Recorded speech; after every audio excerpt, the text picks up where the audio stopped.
Muy buenas tardes, estimados amigos de toda América Latina, Europa. Desde Lima, Perú, les saluda Walter Ceballos Arango, que es director académico de CIDET, la Corporación Internacional de Escuela de Derecho y Gestión Pública.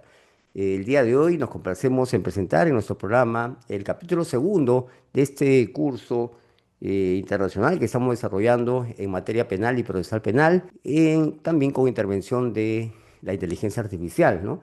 Que es en estos momentos pues un tópico muy importante que podemos y debemos además estar al tanto, estar constantemente en capacitación para poder también asimilarlo a nuestras prácticas diarias de cara a un mejor ejercicio, un ejercicio más integral, más preciso, con información de primera mano, lo cual es una de las virtudes que tiene la inteligencia artificial. Lógicamente, como hemos venido estudiando también desde el año pasado, y que ha sido un año muy duro, muy fuerte en el estudio riguroso de estas nuevas tecnologías disruptivas, hemos visto que tienen también factores positivos, pero también algunas contradicciones propias de una nueva usanza, propias de la insertación, de la inserción de nuevos elementos a nuestro trabajo, lo cual resulta a veces no muy sencillo, lógicamente, porque estamos hablando de conocimientos nuevos que han tenido recién a bien difundirse a nivel internacional y que en el Perú no es ajeno y el derecho tampoco escapa a ello, puesto que de alguna manera se están viendo cómo se está utilizando la tecnología a nivel de cuestiones diarias, ¿no? De diligencias, de audiencias y una serie de elementos que vemos y nos encontramos a diario. Entonces, para ese efecto tendremos la participación pues de los maestros, los grandes maestros que desde la semana pasada y gracias también a una gentileza del doctor Igor Casimiro Alejo, desde Huancavelica, que también está difundiendo y aportando en la difusión de este evento académico, pues vamos llevando al alcance de todos y también pensando no solamente en los profesionales del derecho, que ya estamos ya en estos momentos, sino también en las próximas generaciones que también pues tratamos de dirigirnos a ellos para que sigan formándose en esos importantes conceptos y también lógicamente desde la parte ética, que es muy importante para la integración, para el ejercicio profesional. Muy bien, vamos entonces a presentar, antes de dar paso a nuestro expositor de fondo, para que dé unas palabras de bienvenida a nuestro querido maestro, el doctor Francisco Enrique Varela Ramírez, quien desde México pues en estos momentos está con nosotros. Él es postdoctor por la Universidad de Salamanca, de España. Es doctor en Derecho Penal, en Gestión Pública, en Gobernanza. Además es un reconocido profesor de CIDET, puesto que ha estado con nosotros desde el inicio de esta aventura de poder llevar a todo lo ancho y largo, largo y ancho de América Latina, pues estos espacios de compartir la Academia Internacional, los conocimientos y quien ha sido también un propulsor de muchos de los temas que nosotros hemos llevado a cabo. Así que le damos la cordial bienvenida y el uso de la palabra al doctor Francisco Enrique Varela Ramírez. Adelante, maestro. Muchísimas gracias, mi querido Walter. Y bueno, me dicen, tengo que ser muy breve y es muy difícil para las palabras que yo le quiero dar a mi gran amigo Juancito, Juan, mi querido amigo, que como lo dije hace algunos meses en esta misma plataforma, nació para ser escritor intelectual y aparte de eso, gran amigo. Una sencillez inimaginable, de verdad. En aquella ocasión que estuvimos en Perú hace casi un año, que nos recibió en esa gran, puedo decirlo, mansión tremenda, preciosa, donde nos entrevistó mi querido Walter, a ambos, y presentabas en aquel entonces este gran libro, que lo pongo aquí en la pantalla. Ahora es otro libro que, por cierto, me lo tienen que mandar porque me lo prometió Walter, de pensamiento crítico. Todas estas cuestiones, me honra estar aquí para presentarles estas obras intelectuales. Estoy convencido que marcarán un antes y un después en la reflexión de la argumentación jurídica. Argumentar es comparar, ese es el meollo la base de todas las obras que tiene y que está realizando mi querido Juan. Este libro no es simplemente, o estos libros, o estas obras, o este intelecto, vamos a radicarlo de esa manera, ¿sí? No es simplemente un aporte académico más, es una invitación a mirar de frente nuestras prácticas jurídicas, a cuestionar nuestras certezas y replantear cómo entendemos el acto mismo de argumentar. Podemos decir, podemos estar mucho tiempo, les puedo explicar el por qué este libro es necesario, no sé, necesitaría yo mucho tiempo, pero no es el caso. Aquí el estelar en este momento es mi querido amigo Juan Ureta. Y quiero comentarte, mi querido Juan, que los libros que tuviste a bien darme para ser trasladados tanto a la Universidad de Salamanca, España, como a la Universidad Anáhuac de aquí de México, ya fueron entregados desde que me los diste. Llegando, los entregué. Y han sido una base y una obra que han consultado los alumnos, los maestros de argumentación, les ha gustado mucho y han estado pendientes de esas obras. Falta la otra que no la tengo físicamente. No me la ha mandado Walter, pero creo que pronto, creo que lo estoy casi obligando a mandármela, no tan solo para mí, sino también para las universidades. Entonces yo me encargo de llevarla a Salamanca y me encargo de ponerla aquí en la Universidad Anáhuac. Muchas felicidades, mi querido Juan. Sigue adelante con este pensamiento, esas ideas de argumentar, es comparar, porque es la nueva filosofía de la argumentación. Muchas gracias. Y bueno, quiero hacer otro paréntesis, porque tengo que retirarme, mi querido Walter, por esta ocasión. Quiero señalar y quiero manifestar mi apoyo al doctor Igor Casimiro Aleja, que está postulando para decano del Colegio de Abogados de Huancavelica, a ver si lo digo bien, Huancavelica. Huan, Huancavelica. ajá, Sí, es para Huancavelica. mí también un honor, espero pronto conocer. No obstante, Huancavelica es una zona de la zona sur, está a más de 3.000 metros de altura y constituye una de las zonas más alejadas del Perú. Pero bueno, mando el granito de arena que pudiera ser mi apoyo en este gran congreso que estás organizando. Un abrazo para Juan Ureta, mi amigo, un abrazo para el doctor Igor Casimiro Aleja, que espero conocerlo, aunque sea en cámara, ahorita que se pueda poner, para mandarle un abrazo y un apoyo desde México. Gracias. Gracias, excelente doctor, excelente, mi querido maestro, el doctor Francisco Enrique Varela Ramírez, un docente miembro de CIDET que ha hecho su presencia, dando algunas palabras de bienvenida al doctor Juan Ureta Guerra y también agradeciendo pues al doctor Igor Casimiro Leja, que es uno de los gestores también de la difusión del presente curso en la región, en el departamento de Huancavelica, como bien lo dijo el doctor Francisco Enrique Varela Ramírez, un departamento que se encuentra a más de 3.000 metros sobre el nivel de mar. Es uno de los departamentos que está, no diríamos tan alejado pues, de todas las actividades jurídicas, pero sí es importante que pueda llegar ese tipo de capacitaciones de calidad, que también puedan tener oportunidad de conocer a los grandes maestros como el doctor Juan Ureta Guerra, como el doctor Francisco Enrique Varela Ramírez, y puedan también ser parte de toda esta actividades que realizan la comunidad jurídica internacional. Muchísimas gracias, mi querido doctor Francisco Enrique. Vamos entonces a darle pase y continuidad al programa para presentar al ponente estelar, el ponente de fondo de esta jornada. Nos estamos refiriendo a la grata figura del doctor Juan Ureta Guerra. Él es magíster en argumentación jurídica por la Universidad de León, España. Es docente universitario, conferencista internacional, investigador, además investigador y escritor en argumentación jurídica. Es autor de textos citados en diversas universidades de Iberoamérica. Ha sido docente de la Academia de la Magistratura, AMAG en argumentación y razonamiento jurídico. El tema que va a desarrollar el día de hoy el otro Juan Ureta Guerra es en el capítulo segundo, evaluación de la prueba con inteligencia artificial, análisis del caso Marzano y otros. Bienvenido, estimado maestro, tiene usted el uso de la palabra. Adelante, por favor. Honestamente, han sido tantas cosas lindas que se han dicho de mí que ya me da vergüenza hablar. Espero estar a la altura de lo que se dice. No, no, Ni en mi casa me hacen tantas celebraciones. Bueno, les quiero dar las gracias. Tengan un cordial saludo mío. Soy Juan Ureta Guerra, acá desde Lima, desde prácticamente la costa Pacífico Sur, y hermanados todos con nuestros problemas porque tenemos que sacar adelante a nuestros países y el derecho definitivamente está en la ecuación del trabajo que tenemos que hacer. Entonces, miren, no quiero ir de frente al grano. ¿Por qué?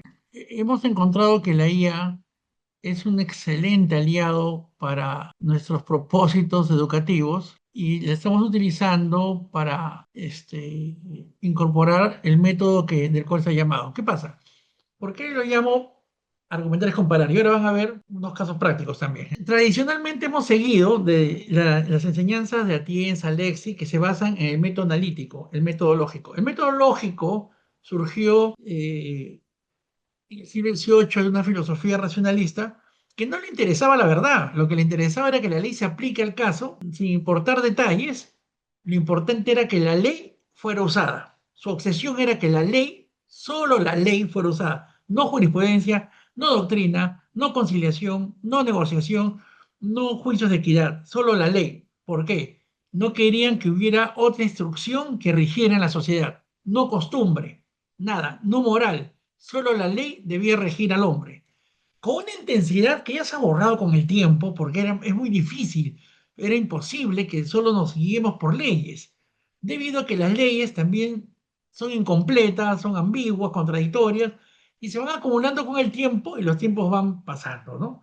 Entonces, por ejemplo, hace poco, estoy viendo ahorita me estoy yendo mañana a Arequipa, que es una zona sur del Perú, altoandina, donde un gobierno regional está aplicando una ley de hace 40 años de la época del comunismo, cuando se expropiaban tierras, para expropiar unas tierras a unos asentados, ¿no?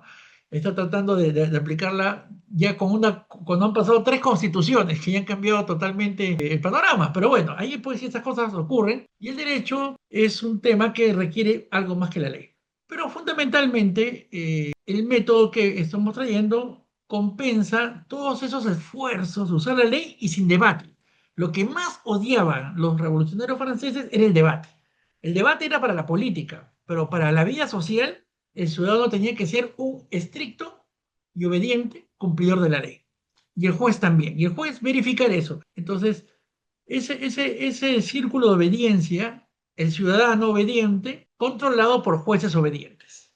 Ese era el tema.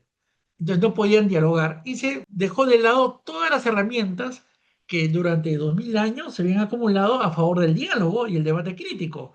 La litigación oral, como ustedes saben, que nuestros países han incorporado, no es un invento científico, es un invento de la democracia griega y tal vez de algunos esfuerzos de ciudades alrededor del Mediterráneo de hace 2500 años. La litigación oral es un invento popular. Cicerón decía, la elocuencia forense despreciada, la elocuencia forense es del pueblo, despreciada e ignorada por los filósofos. A los filósofos no les gustaba la elocuencia popular. ¿Por qué? Porque podía ocurrir que una persona común y sencilla pare de cabeza a la autoridad, como suele ocurrir. Entonces, es cierto que es peligroso eso. Es horriblemente peligroso que una persona pueda parar de cabeza a la autoridad en un litigio. Y justamente cuando Beccaria saca el silogismo judicial, en Francia estaba ocurriendo eso. Según el testimonio histórico, ya la gente del pueblo empezó a aprender litigación oral y a defenderse mejor en los juicios y apelaba a las sentencias. Entonces, hay una falsa idea de lo que es la Edad Media y el Renacimiento. Habían sentencias que se regían por el método del diálogo, donde citaban las partes del demandante y del demandado y llevaban a una conclusión. O sea, el método del diálogo era usado en las sentencias, era usado en los juicios, y eso justamente la modernidad en Europa trata de cambiarla por el método científico, donde se supone que el juez es un observador de la realidad y a través de inducciones puede sacar el enunciado de hecho, a través de deducciones y la lectura de la sentencia, de la ley puede sacar la premisa mayor.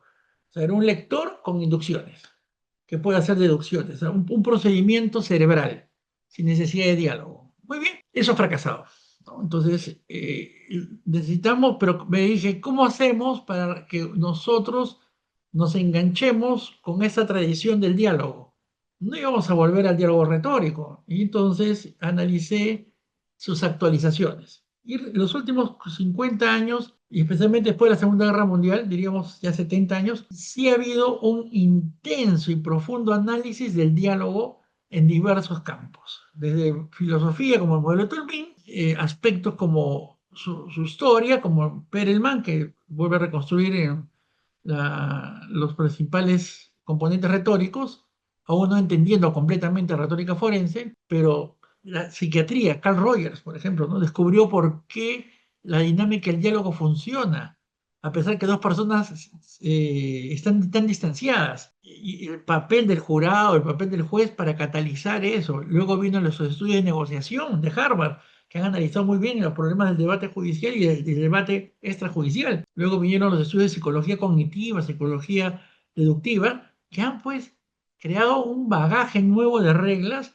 que no lo está usando ni la litigación oral ni la teoría de la argumentación de Atienza. ¿Ok? O sea, entonces, digamos, estamos estudiando herramientas del siglo XIX, doctores. Así de simple. Digo. O sea, si usted me dice, ¿cómo estamos preparando a los abogados para que litiguen? Como si estuvieran en Chicago en 1850. ¿Y cómo estamos entrenando a los jueces? Como si estuvieran en París en 1850. O sea, no han incorporado nada de lo que en la actualidad es más útil y comprobadamente más útil, ¿no? No solamente por la teoría, sino también por la práctica misma, ¿no? Entonces, ¿qué ha pasado? Encontré que el concepto de comparar es una metodología que nos ayuda a entender este proceso. ¿Por qué? Porque los antiguos reformaron la justicia a base de comparaciones. La justicia primitiva, frente a la cual surge la litigación oral, era una justicia basada en maldiciones. Y eso está claramente atestiguado en los libros de teatro, en las historias que se han podido rescatar de las épocas del siglo IV antes de Cristo. ¿Cómo era la justicia de maldiciones? Era como cuando el fiscal y el juez te acusan sin pruebas, pues, ¿no? ¿Y sobre qué? Sobre suposiciones. Lo va a volver a hacer. Es malo, es un perverso, ha querido violar la ley, es doloso. ¿Y por qué? Porque ahí están los indicios. ¿Y qué decían? Oh, hemos soñado que Pedro es el culpable de la muerte de fulano. Y por su culpa la cosecha se está malogrando. Hay que matarlo y la cosecha va a volver. Entonces la gente lo mataba, pues, pero, ¿no? Entonces eran con oráculos, adivinanzas y de esa manera se condenaban las personas, hasta que se pare y dice, un momento, mejor que condenar a una persona es llevarlo a un juicio y escucharlo frente a sus acusadores y que muestren cada uno las pruebas, que se examinen las pruebas, porque las pruebas las podemos hasta inventar. Entonces, el primer inicio de litigación oral es el comienzo de la primera del uso de la investigación empírica y el método de solución de problemas organizado para solucionar problemas en este caso de justicia. Es una larga historia, pero quería decirles eso. O sea, la primera comparación es defensa, acusación con defensa. Hasta está en la Biblia. ¿Ya? Proverbios 17-18 dice, fácil es el que acusa, pero viene el otro y muestra la falsedad. Entonces, ha habido una crisis en un momento dado que exigió que la justicia se lleve a cabo por comparaciones. Ahí está Aristóteles, Cicerón, todo lo que se estudió hasta finales del siglo XVIII, donde dice el abogado tiene que comparar lo que dijo el acusador con la realidad. El testigo con el testigo, el hecho con el hecho, la declaración con la realidad, documento con documento, ley con ley, la comparación. Y hoy en día el método comparativo es un potente método de las ciencias sociales y es considerado un componente esencial de la formación de nuestra cognición. Es más, frente a los que dicen que la lógica es lo que nos vuelve lógico, Johnson Lair, un estudioso de la psicología y la deducción, dice claramente así, la lógica no nos vuelve lógicos, es la comparación de modelos mentales críticos que nosotros es cuando adquirimos la lógica. Es la crítica la que nos vuelve lógicos, el analizar ambos puntos de vista. Y esto tiene un montón de aplicaciones. Vamos a ver ustedes, por ejemplo, ustedes le dicen, hay una justificación interna, ¿y por qué no pueden haber dos? Una a favor y en contra. Hay una justificación externa, ¿y por qué no buscamos la refutación externa? O sea, estamos hablando de que nuestro cerebro tiene que acostumbrarse a ver los pros y los contras. Y también qué cosa se parece a otra. Muy bien, y ahora vamos a ver con unos videos cómo lo he aplicado yo en mi país. Pero antes que nada, justo aquí quiero mostrarles ese pequeño recuadro que les va a hablar de la secuencia, ¿no? O sea, el surgimiento del diálogo forense como método de solución de problemas, utilizando el principio comparativo, luego el abandono entre el siglo XVII y el XX en Europa continental, porque los anglosajones nunca abandonaron el debate, por si acaso, le cambiaron de nombre a las instituciones retóricas, pero la mantienen. Luego, a mediados del siglo XX, ya comienza una nueva etapa de estudios, de revalorización del debate, ¿no? Y hoy en día les voy a decir que la IA ha reconocido que mi aporte sí le sirve. ¿Por qué? La IA, por defecto, si ustedes ponen quiero que opines como un profesor de argumentación, va a ser Atienza y Alexia. Entonces, ¿qué pasa? El método de Atienza, Alexia, Bacon, entonces ellos descuida el tema probatorio y el tema de las refutaciones y el error. Por ejemplo, el libro de Alexi, de Teoría de la Argumentación, jamás menciona la palabra absolver. Atienza, en su curso de argumentación, un libro gordísimo, 780 páginas, habla solamente de 3 veces de absolver, porque cita a otros autores. Entonces, no conocen la técnica de refutación. Entonces, ¿qué pasa? Puede venir una construcción lógica, llena de principios, muy sabia, pero hay que revisarla con la crítica, como si fuera el abogado de la otra parte, del que pierde. Y eso no solamente hay que hacerlo en los juicios, hay que hacerlo también en nuestra cabeza. ¿Por qué? El método del diálogo no es solamente una práctica, es también una técnica epistémica. Y eso les voy a decir que es lo más recomendado que ha habido durante siglos y hoy en día de nuevo se está volviendo a aceptar como una técnica de cognición. O sea, yo tengo que aprender la realidad viendo los pros y los contras de lo que yo creo. Y ahora lo vamos a ver cómo se hace. Pero para que no quede en balde, porque estamos ya hablando de inteligencia artificial, les quiero pedir un favor. Ustedes abran su IA en este momento. Favorita. Copilot, Claude, Gemini, la que quieran. Y van a copiar estas dos imágenes captura, ¿ok? Y luego van a pasarla y la van a insertar en la inteligencia artificial y dile, ¿qué opinas? Le van a entonces, la IA va a leer las imágenes y le van a preguntar, entonces, ¿estás de acuerdo con que el método de comparación de Juan Ureta Guerra mejora tu análisis de argumentos jurídicos, investigación y debates jurídicos? Y les va a dar una respuesta. Luego le preguntan, ¿y por qué? Y les va a dar mayor respuesta. Entonces, me gustaría que por favor lo hagan. O sea, copien, acá les voy a pasar a los que quieran, les estoy pasando la imagen, las dos imágenes, y voy a pasar, por ejemplo, ahora yo voy a pasar a Gemini. Entonces, ¿qué hacemos en nuestras clases? En nuestras clases yo ya no solamente presento diapositivas, sino que lo que hago es simplemente, en un punto dado, pedir a mis alumnos que la peguen en la IA y veamos la opinión de la IA, que es ilustrativa, para que se acostumbren a aprovechar ese bagaje de información que tiene la IA. La IA es fabuloso, tiene un buen análisis crítico en el derecho y además es un buen punto de partida, ¿no? Después podemos pelearnos, patalear, decirnos si está bien o está mal, pero lo importante es que lo usemos. Entonces aquí yo, por ejemplo, no sé si están viendo, a ver, ya, ahora voy a pasar a mi Gemini. No sé si lo están viendo ya. Muy bien, entonces, por favor, peguen las dos imágenes y le dicen responde, responde. Y el problema está que no me gusta hacerlo yo desde mi Gemini porque obviamente mi Gemini ya está totalmente adiestrado a mi manera de pensar. Entonces aquí me salió una cosa que se los puedo leer, pero me gustaría que otro lea su resultado, si puede, si lo están haciendo, ¿no? Si nos están siguiendo. Por favor, a ver cómo ocurre fuera de aquí, ¿no? No sé si alguien lo está haciendo. Le he mandado por mensajería el mensaje. Entonces copian esta imagen y la pegan en su inteligencia artificial de confianza. Entonces te les va a decir, por ejemplo, definitivamente estoy de acuerdo, el método de Juan Ureta Guerra, plasmado en su obra Argumentar es comparar, no solo es compatible con mi funcionamiento, sino que potencia significativamente la precisión de mi análisis jurídico. ¿Por qué? Porque la IA va a operar según las reglas estándar, que son la de Atienza, Lexi, lo que está, el silogismo, etcétera. Pero como mi libro te dice, aparte de eso, compara con la realidad, recién la IA entiende cómo comparar eso con la realidad, cómo comparar con otros modelos de decisión. Si no, no lo va a hacer. O te va a ser muy engorroso hacer el PRO. Entonces, por ejemplo, las personas que están ya trabajando con esto en Lima, entonces dicen, hago mi PRO hago una demanda y pido que por favor se revise usando el método comparativo de Juan Ureta. Y va a ser otro resultado. ¿Por qué? Con esta indicación, con este prompt, la IA agarra profundidad de análisis, que no lo va a hacer en automático, ¿no? Entonces, como en resumen, dice, evalúa la fuerza relativa entre argumentos en competencia organiza la jurisprudencia por analogías y contrastes, no solo con palabras clave, permite anticipar contraargumentos, mejora la redacción. Es decir, es una serie de ventajas que le da, la verdad. Entonces, ustedes, pero como no quiero alardear, yo le digo, copien eso y pregúntenle a la IA. Luego pueden preguntarle algo más, a ver, creo que hay unos mensajes.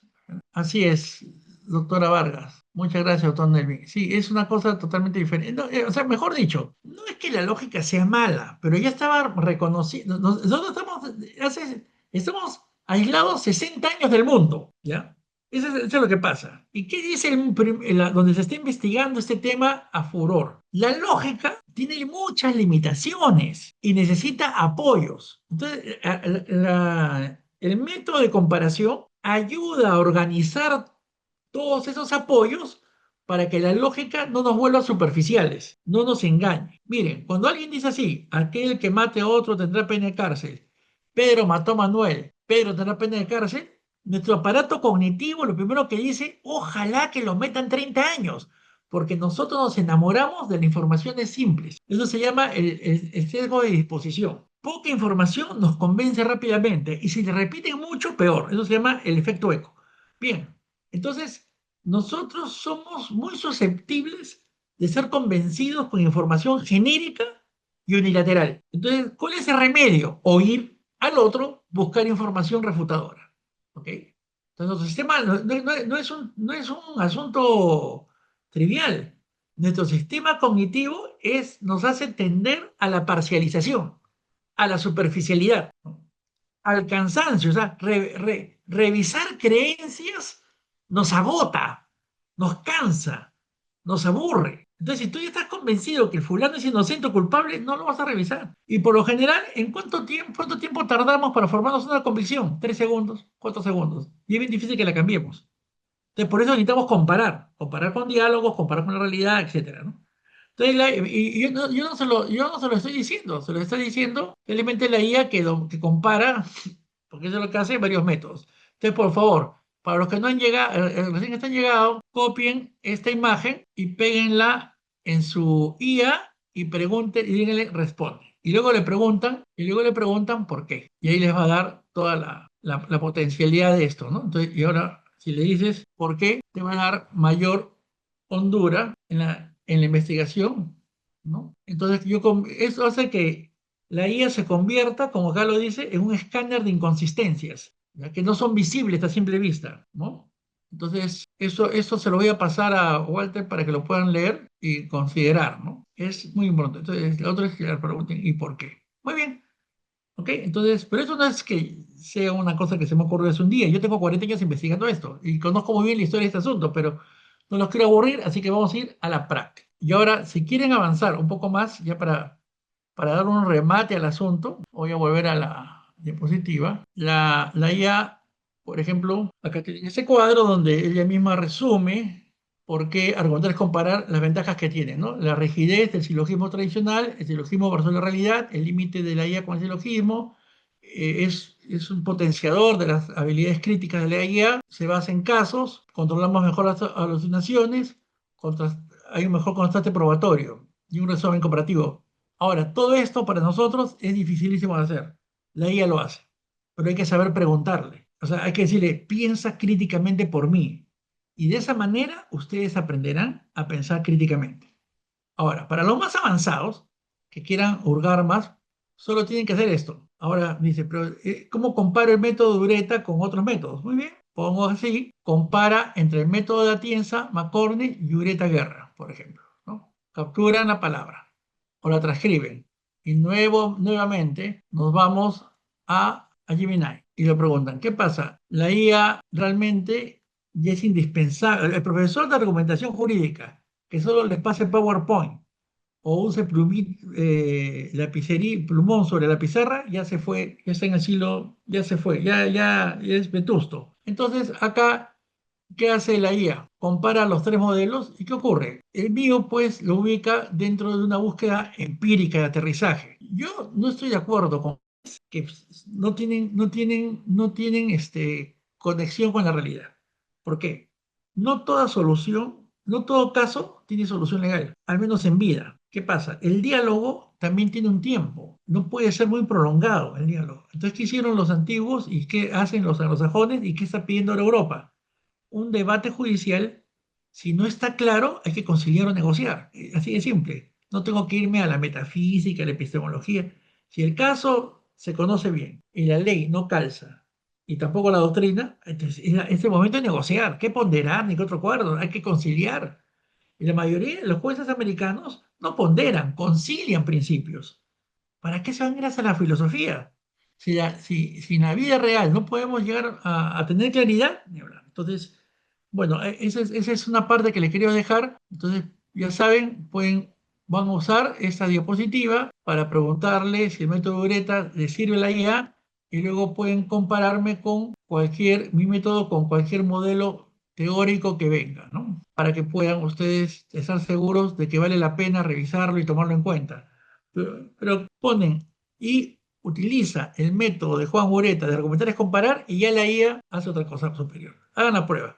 Bien, ese es mi pequeño Pulicherry, pero realmente estoy orgulloso de que la IA lo entienda muy bien y está muy bien porque ese es algo que no soy el único que se ha dado cuenta, ¿no? Entonces, y acuérdense que esto está todavía en tránsito. Entonces, ¿qué pasa? Por ejemplo, la IA, y aquí voy a volver, nos puede ayudar a cambiar de mentalidad como abogados. Miren, solo tres aspectos serían fundamentales y ya cambia nuestra justicia en Latinoamérica. El primero, organizar el pensamiento para un proceso de solución de problemas. No aplicamos leyes, no aplicamos doctrina. Nosotros buscamos solucionar el problema. Es decir, somos estratégicos. Pero para solucionar el problema, lo primero que hay que hacer es tener una mente organizada para solucionar problemas. Nada de premisa mayor, menor conclusión, ¿no? Eso es algo que va a tener un momento, pero no es la forma global. Y aquí tienen, ¿cuál es la forma correcta de organizar el pensamiento para solucionar problemas? Conocer el conflicto, conocer el caso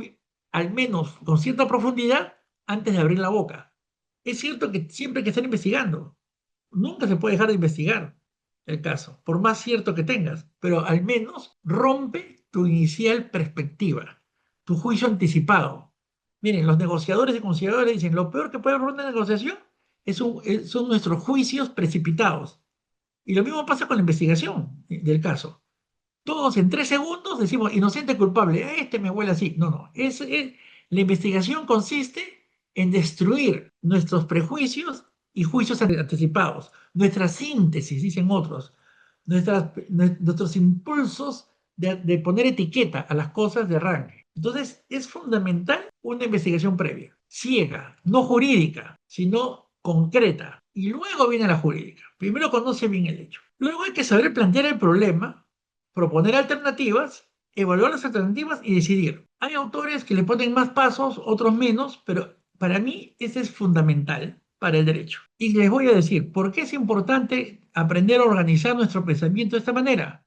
Porque la experiencia muestra que si no hay una organización desde el comienzo, es un fracaso. Por ejemplo, Peter Thiel, que es uno de los asesores de Elon Musk, dice claramente, una empresa desordenada no se puede arreglar.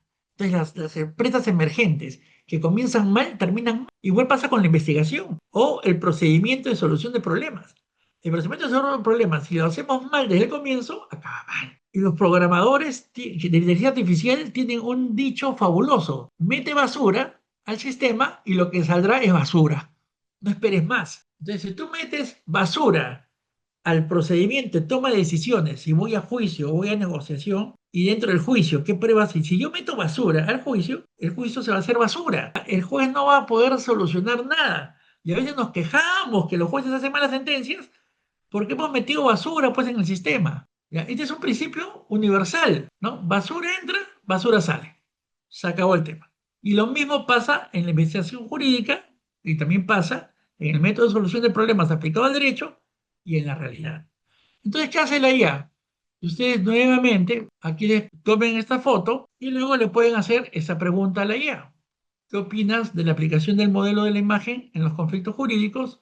¿Qué opinas de la aplicación del modelo de la imagen en los conflictos jurídicos usando el método argumentar? Les va a dar una respuesta diferente. La mía va a ser más profunda, usando mi método va a ser más contrastante. Pero vamos a avanzar ahora. Entonces, gracias a la perspectiva del diálogo y la organización del proceso de solución de problemas, vamos a poder darnos cuenta que los principios del diálogo y del proceso de solución de problemas se aplica en la negociación, en el juicio, en el arbitraje, en la lectura crítica, o sea, en actividades donde creemos que el diálogo no aplica. La investigación del caso, búsqueda de alternativas, la redacción legal, todo está sometido a las reglas de la solución de problemas y el diálogo. ¿Ya? Entonces, aquí también este cuadro pueden analizarlo con el prompt siguiente. O sea, tomen foto de esto y pregunten a la IA cómo evalúas desde el método comparativo la correspondencia entre los distintos tipos de diálogo usados en justicia y las etapas que componen la resolución de problemas. Entonces, con la IA, con el método del diálogo comparativo, ustedes pueden dominar todo esto con mayor rapidez y sencillez. Y lo que antes era una tortura, hoy en día son habilidades que tenemos que saber. O sea, tan importante como hacer una demanda es saber entrevistar a un testigo. Ya lo sabemos con la investigación oral, a un perito. Es importante aprender a hacer lluvias de ideas e investigar el caso, leer, etcétera. Muy bien. Y acá tienen otro cuadro donde las etapas de evaluación de problemas le hemos enlazado a los diversos tipos de actividades influidas por el diálogo, ¿no? De la propia retórica clásica, la litigación oral, la técnica de redacción. Muy bien. Y eso es para que aprendan a tener la disciplina de organizar el pensamiento para solucionar problemas. Viene un abogado y me dice, doctor, pero primero hay que subsumir el caso sobre el tipo legal. Y eso es argumentación, eso es la tercera etapa. Para cuando se evalúen las alternativas, hacemos las subsunciones. Primero, conoce el caso. Bien, sus ideas principales.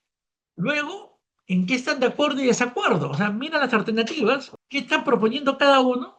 Y luego viene la etapa de discusión de alternativas a través de sus pruebas, sus argumentos. El testigo es fiable, el documento, la norma se aplica o no, y finalmente se decide. Parece sencillo, pero esto fue descubierto hace 2500 años por los retóricos. Yo encontré esta estructura debajo de la retórica. Y la IA se los va a enseñar muy bien. Entonces, ya no quiero explayarme más en esto, sino ver, hay un potencial enorme de la enseñanza, no de la argumentación, sino de cambiar nuestros patrones cognitivos y mejorar el modelo argumentativo que tenemos para pasar de algo deductivo a uno comparativo que no pierde de vista la realidad. Ahora, ¿por qué estoy insertando la negociación? Miren, la negociación está de vuelta con fuerza y la conciliación. En Europa ya exigen que el juez, igual como es un descubrimiento, una sentencia, también es un descubrimiento, una conciliación. Y cuando ven que las partes no quieren negociar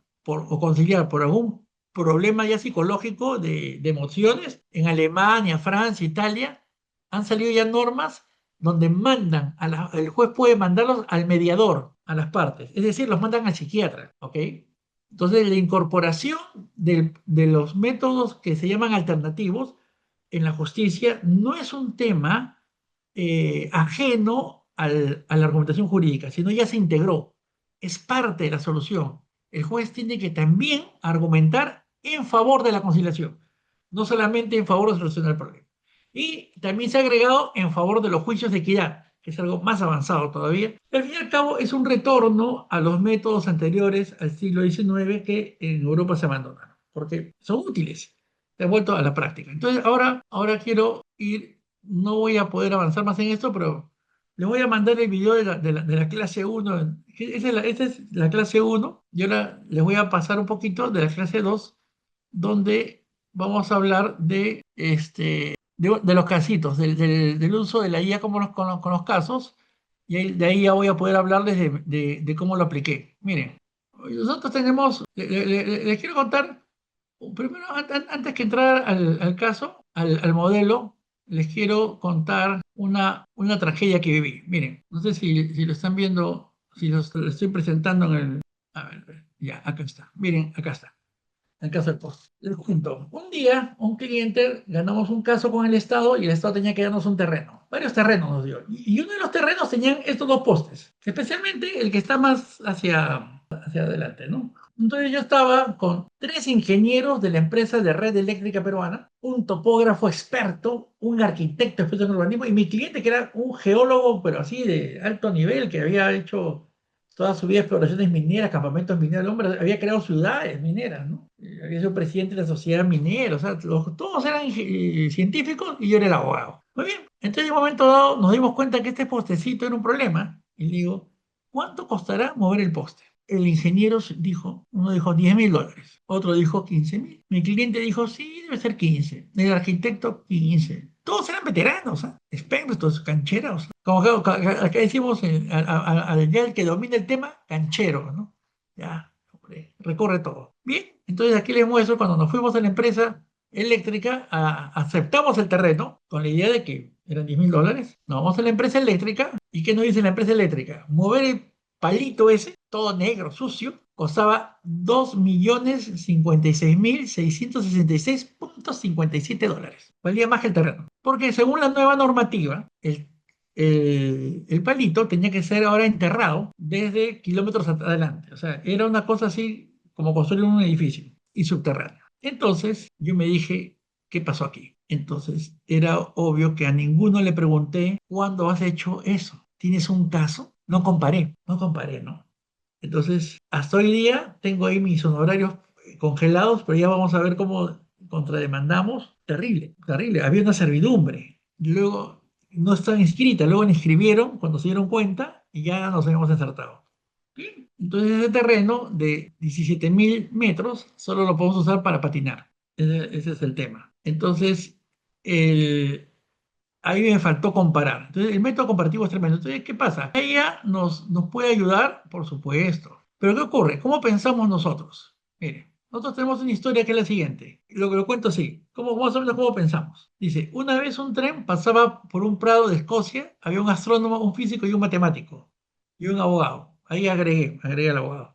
Entonces, vieron tres aves. El astrónomo dijo, qué interesante, todos los cuervos escoceses son negros. No, dijo el físico, algunos cuervos escoceses son negros. Y el matemático dijo, no, en Escocia hay al menos tres cuervos que tienen al menos cada uno un lado negro. Parece más preciso, ¿no? O sea, podríamos decir cuál es mejor, el astrónomo, el físico, el lógico matemático. El abogado, ¿quién debe invitar? En las clases que hay más tiempo me dicen, todo el mundo me dice el lógico matemático, porque parece más preciso, ¿no? Dice, hay al menos un campo que contiene al menos tres cuervos. Pero el abogado, ¿qué dice? En realidad, tiene que decir, así tenga razones para decidir, hay que comparar los casos de cerca. Detengan el tren que voy a bajar a ver de cerca. El abogado lo que tiene que hacer es bajarse del tren a ver los cuervos. ¿Ok? Y ahí ya lo que tiene que hacer el abogado es prepararse para conocer la historia de los cuervos, de las aves, acercarse, verificar si son realmente cuervos, si no son aves pintadas, tomar fotos,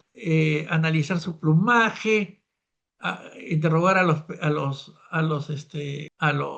campesinos, luego investiga de gabinete casos semejantes, normas, y en el debate a favor y en contra de los cuervos va a utilizar una estructura retórica para poder presentarlo a un tribunal y decir, ¿saben qué? Y contar una historia, ¿no?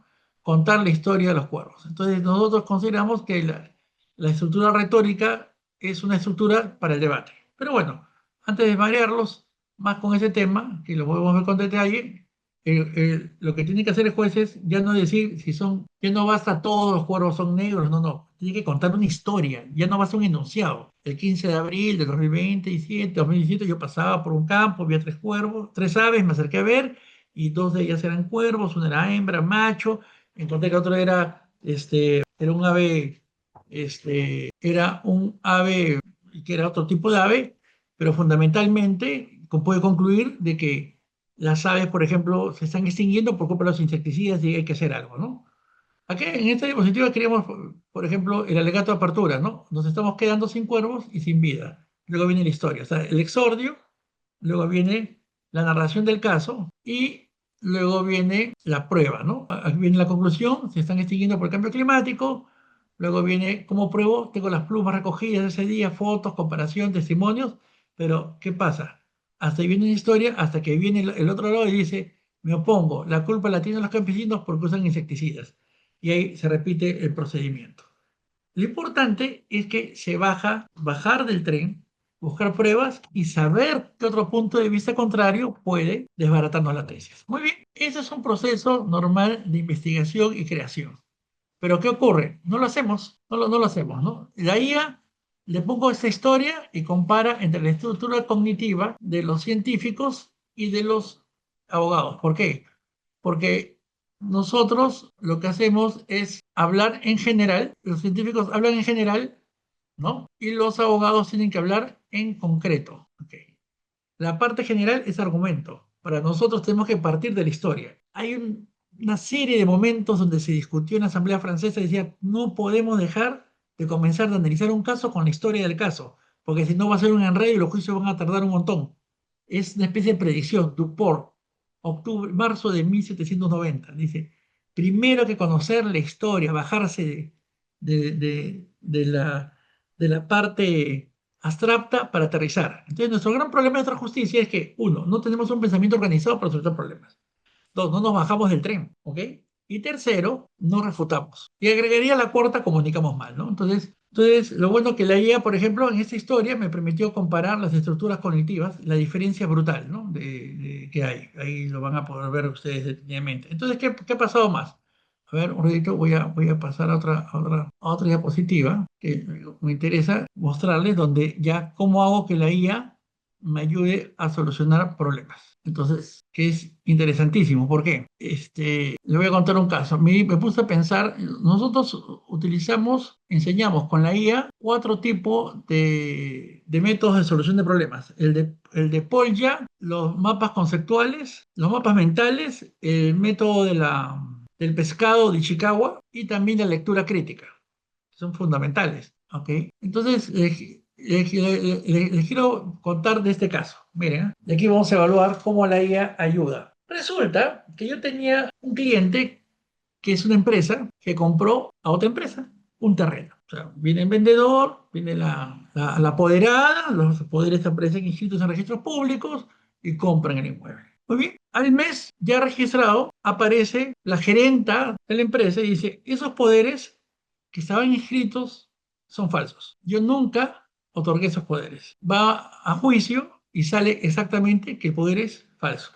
Muy bien. Los abogados de mi cliente, porque él todavía no tenía el caso, se buscaron otro perito que decía que eran verdaderos, pero se tuvieron que conseguir el peor perito de la tierra, pues uno que no tenía un título casi, era más falso el título creo que lo que se quería analizar, porque los otros eran peritos oficiales, etcétera. Entonces, ese juicio duraba 13 años, porque varias de las partes habían muerto, otros viajaron, eran inubicables. Y cuando llega a mis manos, yo lo tengo 3 años y le digo, porque vino en un paquete, le digo, este caso hay que negociarlo, le digo, acá ya perdieron. Y un día el dueño me dice, Jureta, piense bien. Y me pongo a pensar y encontré la solución. ¿Ok?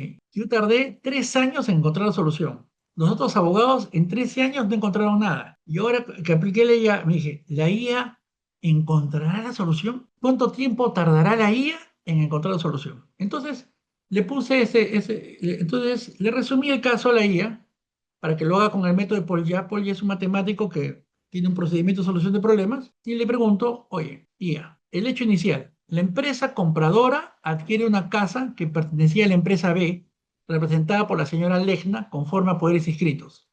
Luego la empresa B sostiene que los poderes inscritos en su partida registral fueron falsificados y la venta debe ser declarada nula. Entonces se determinó que las firmas del acta de la Junta de Accionistas que nombraba al supuesto apoderado eran falsas. ¿Cómo investigar y estructurar la defensa en favor de la empresa compradora?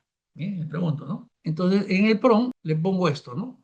Siguiendo el modelo de Polya. Entonces, los hechos los paso. O sea, eso va a ser determinante. Y luego la doctrina que quiero es que se use la de Polya. O el método comparar. Pero bueno, acá, entonces, cuando hago la primera exploración, la IA hace lo mismo que siempre hicieron los abogados. Ve a la buena fe registral, ¿no? Hace una contrapericia, analiza todo. Muy bien. Entonces, invoca la fe pública registral, acredita la buena fe del comprador, separa responsabilidad, busca compensación e indemnización, ¿no? Busca jurisprudencia, ¿no? ¿No? Verificar el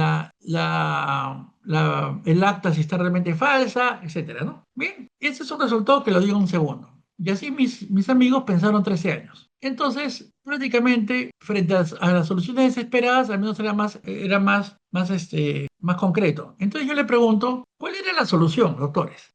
un poder sí era falso, pero habían otros poderes en la escritura, en la empresa, registradas en registros públicos, y los comencé a examinar, y todos eran falsos. Y resultaba que los dueños de la empresa eran herederos, porque los papás habían muerto en los años 80 y no habían vuelto al Perú los hijos, ni siquiera habían dado poderes. Entonces era la gerente la que hacía la firma de los socios en cada acta.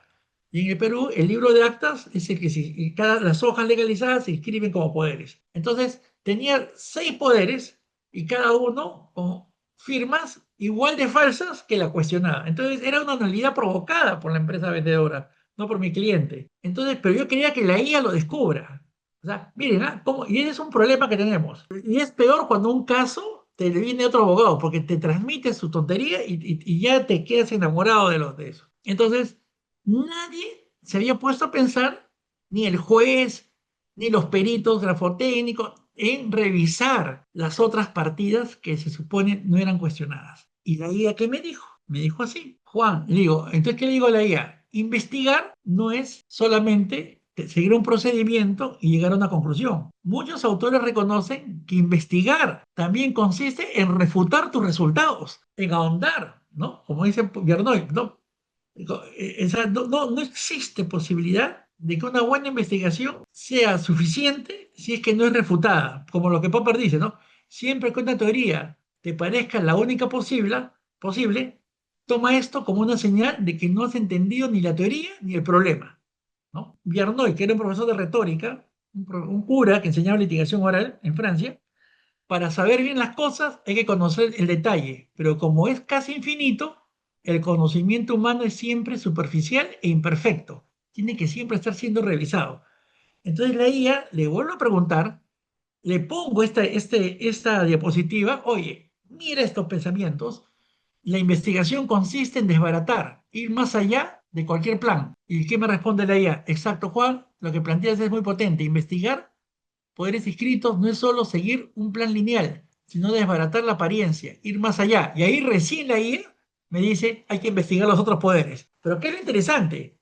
Que la IA respondió en 10 segundos, en total he tardado 15 minutos para encontrar una solución que tardó 17 años al cerebro humano. ¿Ok? 17 años. Muy bien. Entonces, ahora ya les puedo mostrar un video para finalizar prácticamente. No sé si me queda tiempo, doctor, para agregar el video Sí, de lo que doctor, pasó en el Perú. adelante. Adelante, por favor, Ya doctor. miren, Sí, sí, en el tenemos Perú ha tiempo. habido un accidente, ha Estábamos habido un esperando. accidente, ha habido un accidente de tránsito que todo. Sí, sí. Muchas gracias por lo que me están diciendo. Por favor, nosotros estamos dando todos los lunes un curso, pero venga, acérquense a mi Facebook, ahí tengo, todos los días estoy dando más cosas.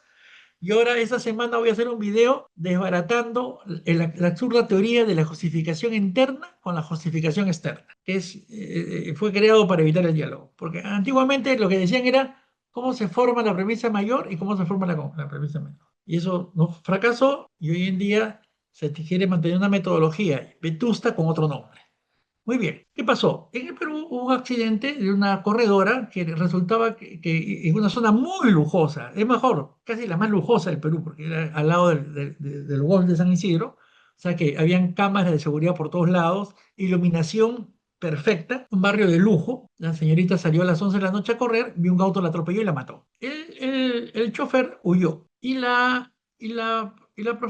huyó, la abandonó la chica, ella murió media hora después. No, como no se sabía, el SWAT no pudo ser atendida a tiempo, fue una tragedia. Y era una campeona peruana de buceo, o sea, y se armó un escándalo. El auto perteneció a una periodista famosa, esta intentó negar que ella era la dueña, presentó un documento falso, mire, todo ha sido terrorífico ha sido todo. Entonces me dije, a ver, vamos a investigar con la IA. Entonces, ¿qué hice? Lo primero, puse el video del accidente y le pregunté a la IA qué causó el accidente. Y la IA lo analizó, analiza videos. Luego la señorita presentó una carta notarial diciendo que había donado el auto al chico, porque era el hijo de su novio, meses antes. Y lo pongo en la IA y la IA dice, el sello es falso. Así. Pero claro, tuve que conseguir un sello de cotejo. O sea, mandé una carta notarial a través de la notaría donde se supone que se había metido la transferencia y pudo comparar los sellos. Me dice, este es un sello de impresora, o sea, no, ni hablar, eso es falsísimo. Y tercero, un abogado muy famoso acá trató de justificar que el chico evadiera, el chofer evadiera ir a la policía y hacerse el dosaje etílico, diciendo, él lo hizo horas después, en un laboratorio, ROE, muy famoso, un laboratorio suizo, y por lo tanto ese dosaje etílico tiene igual valor que el oficial, porque es un laboratorio de primera, tipo, ¿no? Entonces vamos a analizar los tres videos, que los he hecho video y se han viralizado mucho aquí en mi país, pero también les da una idea a ustedes de lo que es, creo que les puede dar una idea de lo que es investigar y bajarse al llano. Para mí es muy importante tener un conocimiento del caso y como señaló un abogado acá, dadas las circunstancias, lo mejor era negociar. O sea, los otros, todos los abogados muy famosos se fueron a la guerra y obviamente ya el chico lo que le ha pasado es que ya le han dado una prisión preventiva terrible de 9 meses y las cosas se pintan malísimo para la familia porque no han cumplido pues han tratado de evadir la ley de una manera tan absurda. Mire, atropellar a una persona en San Isidro es ¿cómo les podría decir? Como hacerlo es como hacerlo en Hollywood, en un cine, ¿no? O sea, hay tantas cámaras, es terrible, terrible, terrible. No, es absolutamente absurdo lo que han hecho. Y lo que ha pasado es que les ha cerrado todas las posibilidades ya de tal vez de tener cierta benignidad, ¿no? Para ellos. A ver, un ratito tengo que... Isaac, ¿puedes tú poner el video de... ¿Estás ahí, Isaac? Discúlpame, un ratito, por favor. Sí, claro, doctor. Está en calidad de confitrión, querido Isaac. Sí. Sí puede compartir, ¿no?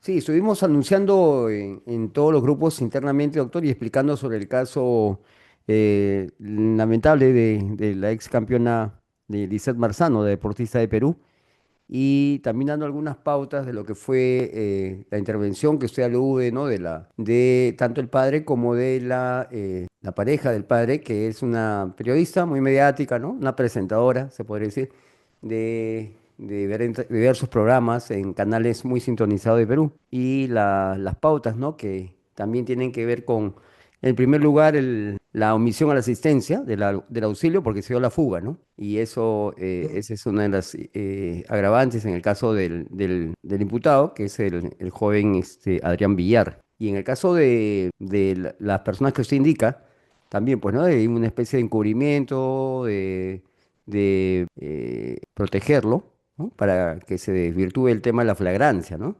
Evitar pasar los dosajes etílicos, las pericias de ley, y de esta manera, pues, dejarlo de alguna manera, pues, obstaculizando la administración de justicia. Pero, Isaac, Isaac? ¿Me confirmas, por No, favor? no, no, me está pasando ahorita el drive, no te preocupes. Ah, O sea, lo ya. importante es que la IA, doctores, puede ayudarles a organizar la investigación y atender aspectos que nuestro cerebro no contempla. Eso es lo interesante. Por ejemplo, como ese caso puede ver el detalle. Es una cosa fabulosa porque nosotros sí tenemos limitaciones de percepción y de memoria, pues no tenemos todos los casos, ¿no? No tenemos toda la capacidad no tenemos toda la capacidad de analizar las cosas, ¿cómo le podría decir?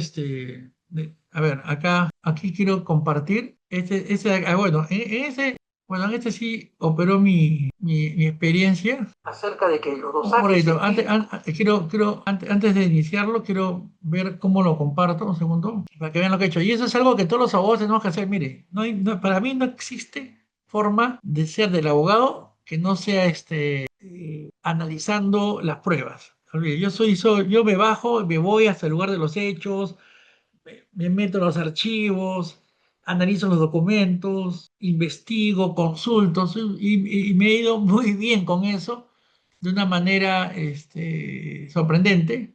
Y a veces me decían, pero eres el brujo. No, le digo, porque lo que hay que hacer es bajarse del tren en el mejor sentido de la palabra y hacer que las personas se estén seguras de que se conocemos hasta el último detalle. Es más, hay un pasaje bíblico que dice, preferimos al abogado. El abogado que conoce de leyes y doctrina es importante, pero preferimos al abogado que busca las últimas circunstancias, dice, ¿no? Ahí está. Miren, entonces aquí les voy a contar mi travesura. Aquí van a ver lo que dijo el doctor, cómo defendió lo de Roe, la fiscal que cayó en el cuento y al final también prácticamente de entender que podía valer y después lo que hicimos. A ver. Con inteligencia artificial de confianza. Hoy día vamos... Acá, voy a retroceder para que... me avisa si lo están viendo y escuchando. ¿Eh? Hola, soy Juan Ureta Guerra, tu profesor de argumentación jurídica con inteligencia artificial de confianza. Hoy día vamos a utilizar la inteligencia artificial para analizar si la afirmación acerca de que los dosajes etílicos efectuados en laboratorios privados tienen fuerza legal para poder ser usados en los procesos, por ejemplo, de prisión preventiva, como el que ha ocurrido en el caso de la señorita Marzano, donde el doctor Nakazaki de manera enfática ha resaltado que un laboratorio, el ROE, tiene una excelencia, ISOs que garantizan sus resultados sobre dosaje etílico. Y la objeción de la Fiscalía, con menor elocuencia, pero que señala que hubieron 8 horas de distancia entre el accidente y la muestra, dando a entender que si hubiera sido menos tiempo, aceptaba el dosaje etílico. Y vamos a ver qué ocurre, porque ambos no han ido a ROE y nosotros sí nos hemos acercado al laboratorio para ver cuán eficiente es su trabajo y qué limitaciones tiene frente a las necesidades de rigor y de seguridad que se requiere para un proceso penal y garantizar realmente la veracidad de las muestras. Por ello concurrimos al laboratorio ROE y luego le preguntamos a la IA qué estaba pasando. Para ello vamos a recordar las palabras del doctor Nakazaki. Laboratorio ROE, especialista en análisis clínico, certificada con la ISO 99000-2015, reiterada en el 2022. No voy a analizar ahorita quién tiene mejor método de investigación, corresponde, por cierto. Por otro lado, la señorita fiscal. Hoy aparece dosaje etílico del día 18 de febrero a las 8:08. Es decir, han pasado más de 8 horas desde ocurridos los hechos, lo cual definitivamente no nos puede indicar tampoco cuál ha sido la cantidad de alcohol que hubiera, en todo caso, tenido, consumido. Entonces, el mensaje es que dentro de un margen de tiempo razonable, evadamos a la policía y vámonos al laboratorio particular que nos va a dar el resultado que podemos llevar luego para defendernos. Pero creo que es un mal consejo y muy pésimo consejo. Y creo que ha faltado un poquito más de profundidad al análisis de la fiscal. Entonces nos fuimos al laboratorio porque, como decimos en estas cosas, hay que bajarse del tren para ver a los cuervos de cerca y no filosofar desde el vagón. Buenas tardes. Vamos a ir al laboratorio RODE para que nos haga una prueba de alcoholemia sobre un líquido que vamos a poner en este frasco. Vamos a verificar sus controles de calidad a efectos de determinar de qué persona es este líquido que vamos a colocar aquí. Y de esa manera desbarataríamos la tesis de que efectuar dosajes etílicos dentro de un laboratorio es una medida segura que pueda participar dentro de una investigación penal. La bodeguita que está cerca del laboratorio, hemos comprado esta gaseosa. Vamos a ponerla aquí y vamos a agitarla para que pierda su gas. Y de esta manera, y ya parezca, el asunto es que lo reciban, porque ya si hacen el análisis ya sería el colmo. Por favor, para hacer la orina de presencia de alcohol, sí, para mí. Sí, he traído mi muestra, por me la toman acá. ¿Y cuánto tiempo está? Para el día de mañana a las 5. Ya, muy bien. Aquí, por favor, me brinda su celular y su correo. ¿A qué remitió la muestra? Nos tomamos hace una hora. El resultado lo envían a correo, ¿no? Sí, y lo puede venir a recoger en físico solamente usted. Ya. Con Uresa Guerra, ¿no? Sí. ¿También se puede entrar muestra de sangre? Sí, también. Para lo que es prueba de alcohol en sangre también hay. ¿Y con cuánto tiempo tienen que hacerlas? No, es que usted no trae la muestra, casi se la tomamos. Esa sí la tomamos acá. Ok. Su firma acá arriba. Muchas gracias. Muchas gracias. Muchas gracias. Hasta luego. Gracias. Muy bien. ¿Qué encontramos en el laboratorio? A fin de cuentas, uno puede llevar té, puede llevar manzanilla y ellos se limitan a analizar si en el líquido que va en el frasco existe alcohol o no. Tampoco verifican si pertenece a la persona porque, como me dijo la señorita, cuando la muestra de orina se toma en el local, ellos no se responsabilizan porque dentro del cuartito donde se toma la muestra, o sea, la persona menciona, nadie te va a acompañar. Así que puedes cambiar el líquido a tu gusto. Y por último, no tienen pues un control biométrico para identificar a las personas que van y de tal manera que pueden ser suplantadas. Por lo tanto, no hay un control de identidad fehaciente. Y con esto fuimos a la inteligencia artificial contándole esta historia y preguntándole qué opina de la opinión de los abogados que dicen de que la verificación en un laboratorio particular es superior a lo de las entidades públicas. Hicimos esta pregunta. Hoy fui a un laboratorio de análisis clínico y llevé en un envase de plástico una muestra de gaseosa como si fuera de orina, me pidieron mi DNI y aceptaron la muestra. Para poder evaluar si tenía alcohol, cobraron el valor del análisis de alcoholemia. Luego les pregunté si podían hacer también una muestra de sangre y me dijeron que sí, en ese caso tenía que ir personalmente. Pero me di cuenta que no tienen un control biométrico para certificar la identidad de la persona, más con la presentación del DNI, lo que no impide que pueda ser suplantada. Hay un abogado que ha dicho que el laboratorio tiene certificaciones ISO y que su análisis puede reemplazar al que se hace en los lugares oficiales. ¿Crees que tienen valor los resultados del laboratorio particular para un juicio? Bueno, presentamos el prompt a la IA y esta nos dio una respuesta rápida, clara y contundente que para empezar el número ISO no era el que corresponde para laboratorios y que efectivamente las características del laboratorio impiden pues que se haga responsable de la identidad de la fuente de la muestra. De ese modo que hemos realizado una verificación que descarta esa posibilidad. Y estamos muy contentos porque la IA nos ha dado un poco más de conocimiento, más alertas para hacer más averiguaciones, porque no es que responda completamente todo, pero da unas muy buenas alertas cuando uno tiene una información. Entonces buscamos en la realidad, vamos a la IA, volvemos a la realidad y nos va corrigiendo nuestros sesgos y nos va informando y obviamente esto nos permite ir a testigos, buscar peritos. Exacto, entonces podemos hasta planificar interrogatorios. Le voy a dar otro caso, el de los sellos, que ese es, hasta el notario me dio las gracias, porque es muy interesante lo que pasó. Un ratito, ya, vamos a poner aquí. Imagínense, pues, es como, no es que tengamos que reemplazar a los peritos, ¿no? Pero nos da una alerta, pues, ¿no? Ya nos da una advertencia, una noticia criminal pronta para poder tomar acciones inmediatas, ¿no? Y no dejar que las cosas ocurran superficialmente, ¿no? Un momento. Acá lo tengo en vertical, pero no hay problema. Ajá. Entonces, nos ayuda a planificar un proceso de investigación. A ver. Y para este caso vamos a utilizar el famoso sello que se atribuye a la notaría Carpio, que aparece en el contrato de donación que la periodista Linares. Hola. Soy Juan Ureta Guerra, tu profesor de argumentación jurídica con inteligencia artificial de confianza. Vamos a utilizar ahora la inteligencia artificial para analizar sellos. Vamos a poder tener información que nos ayude a planificar un proceso de investigación. Y para este caso vamos a utilizar el famoso sello que se atribuye a la notaría Carpio Vélez, que aparece en el contrato de donación que la periodista Linares presentó del vehículo que fue utilizado en el accidente fatal donde perdió la vida la señorita Marzano. Muy bien, para poder hacer realmente una afirmación sobre la veracidad o falsedad de ese sello, no basta, como hizo el notario lamentablemente, decir que le parece falso. ¿Por qué? Hay que cotejarlo, hay que compararlo con las muestras verdaderas. Y él tiene un montón, pero no hemos podido contar con ellas.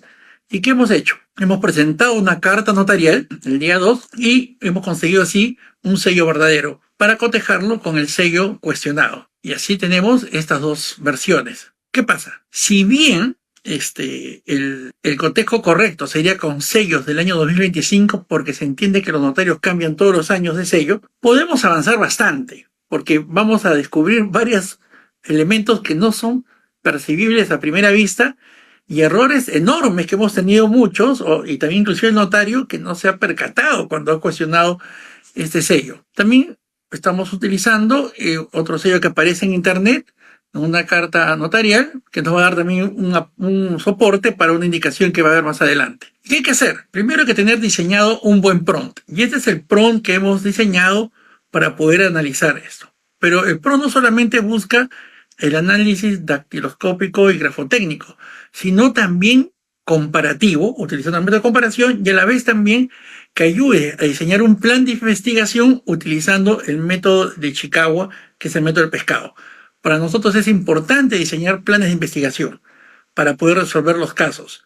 Y para ello hay varios métodos, desde los mapas mentales, el método de Chicagua o el método de Polya y otros que son muy buenos para ser usados con la inteligencia artificial. Muy bien, entonces vamos a proceder a mostrar cómo operó la inteligencia artificial en este caso. Aquí tenemos el video de lo que hemos ido realizando con ella. Entonces aquí ustedes pueden hacerlo en su casa. Pueden tomar fotos de este video y sacar las dos muestras y también ponerlas en la inteligencia artificial con el prompt que ya lo hemos presentado, y aquí en detalle también está con letras mucho más grandes para que puedan analizar cada uno de sus pasos y así ustedes disfruten del descubrimiento de errores no visibles a primera vista que nos permite la IA, porque lo hace pues sin los sesgos, sin las pasiones, sin las premuras que podemos haber tenido. Hemos visto al abogado de la señorita Linares defender ese sello a muerte sin haberlo analizado, ni siquiera haberle preguntado al notario qué opinabas acerca del sello, y la fiscalía también no lo ha hecho. Entonces aquí hemos entrado a Gemini, hemos puesto las dos imágenes, hemos colocado el prompt y tenemos así un resultado que es muy importante. ¿Por qué? Aparte que es muy ordenado y sistémico, rápidamente la IA ha encontrado, y aquí me quiero detener, estos defectos que son fundamentales. Comienzo con el de abajo, que me parece notorio. La información de contacto en el sello de la notaría y también en el del año 2022 y el del 2026, siempre el fax es el 332-5649. En cambio, en el sello falsificado supuestamente sí hay un error que denota una falsificación. El número ya no es 56, sino es 55. Hay una divergencia. Luego encuentra defectos en la tipografía. Se nota que los números han sido armados en el sello falso. Y también encuentra un defecto en la tinta. Es demasiado perfecta, y lo que hace atribuir a que es una impresión, no un sello, o sea, una impresión con una máquina impresora, porque la tinta es muy perfecta y no muestra las deformidades y variaciones de un sello hecho a mano, ¿no? Entonces, con un tampón. Y eso he encontrado la IA con una posibilidad de visualización que nosotros no tenemos al no ser expertos. Obviamente que también se le ha pedido pues que desarrolle el plan de investigación para profundizar, corroborar esto, porque esta es una visión todavía inicial, hecha con ella, pero que ya da una alerta importantísimo. El número telefónico no corresponde al que usa la notaría, y ni siquiera el notario se dio cuenta cuando ya opinó en contra de esto, para que vea los sesgos cómo operan en nuestra mente y nos dificultan ver todos los defectos reales. Listo. Bueno, doctores, eso es lo que quería mostrarles. En realidad la gama es amplia. El otro día tuve un incidente visual en el ojo y me dieron mis análisis, ¿no? Y lo presenté a la IA y me dijo exactamente lo que tenía que hacer, igual que el médico, y confirmó que la receta era la correcta. Y es más, no deberíamos de asustar. Un médico le cuento estas cosas y me dice, pero Juan, antes había que estudiar electrocardiogramas. Ahora la IA da resultado. Ya no existe la carrera de lector de electrocardiogramas. Y ahora mezclan varios análisis y la IA ya da la receta. Así de simple. Entonces cada vez más objetividad, más precisión. ¿Y a qué me debe eso? Sino que, ¿por qué tuve que intervenir? Porque los abogados hablaban sin analizar las cosas.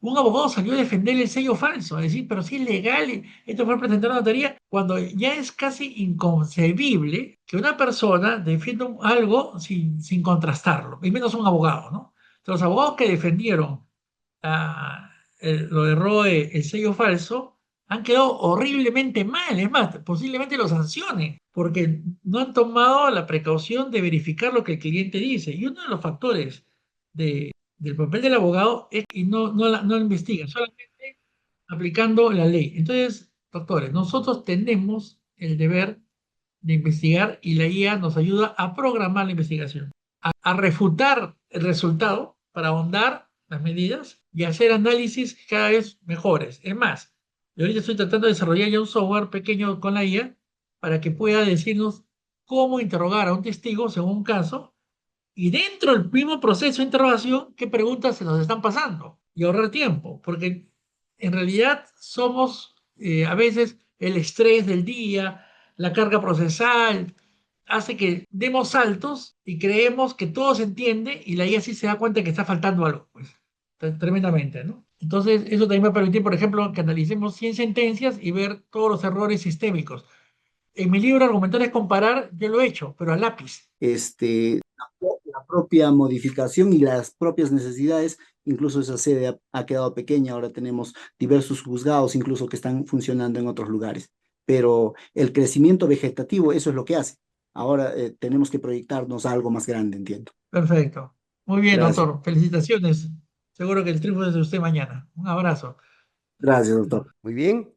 Claro que sí, de todas maneras, el doctor Igor Casimiro Aleja además es un miembro, maestro miembro de CIDET, con larga data de participaciones en eventos internacionales, nacionales e internacionales, en los que él también ha dejado bien sentado que los profesionales de derecho de Huancavelica pues están bien representados y estamos totalmente convencidos que cuando él vuelva a ser decano del Colegio de Abogados de Huancavelica, proseguirá con estos importantes encuentros de capacitación internacional en beneficio de toda la comunidad jurídica de Huancavelica